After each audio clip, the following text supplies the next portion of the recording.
Soul ने कहा कि मैं फिर आ जाऊंगा, मैं फिर चला जाऊंगा, मैं रुक नहीं सकता, क्योंकि वो आप पहले से तय करके आए हो। एक मदर हैं जो मीडियमशिप के पास गई, जो अपने लव्ड वन से जो पास आउट हो चुके हैं उनसे बात कर सकते हैं। तो उन्होंने कहा कि मुझे मेरे बेटे से बात करनी है जो अब नहीं है। तो जब मदर का उनसे कनेक्शन बना तो बेटे ने बहुत ही चौंकाने वाली चीजें बताई, और वो ये बताया कि पिछले जन्म में वो फादर थी, जो अभी मदर हैं वो बेटा था। दूसरी चीज उन्होंने ये बताई कि उस जन्म में खराब शादी होने की वजह से जो मदर अभी हैं वो तो बेटा ही था, लेकिन वो जो फादर था, यानी जो बच्चा इस जन्म में जो बच्चा बनके पैदा हुआ है, वो छोड़ के चला गया था। तो उस टाइम पे जब ये मदर बेटे की फॉर्म में थी तब भी अपने आप को ब्लेम करती थी कि मेरी वजह से मेरे फादर चले गए, जबकि वो कुछ हस्बैंड वाइफ की नहीं बनी तो चले गए। तो जब ये लोग सोल लेवल पर कहीं पहुंचे, ये दोनों सोल्स, तो इन्होंने आपस में कॉन्ट्रैक्ट किया, जो समझना और समझाना बहुत मुश्किल है और मानना भी बहुत मुश्किल है कि ऐसा भी हो सकता है।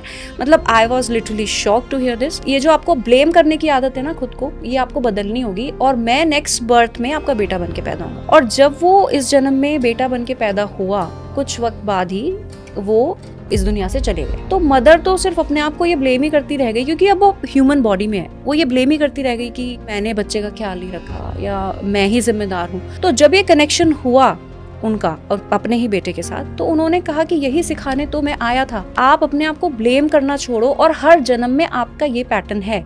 ये इतना बड़ा लेसन है, और इतनी छोटी सी चीज सिखाने के लिए इतना इंटेंस पेन एक ह्यूमन बीइंग झेलेगा, ये समझना मेरी तो सोच से परे।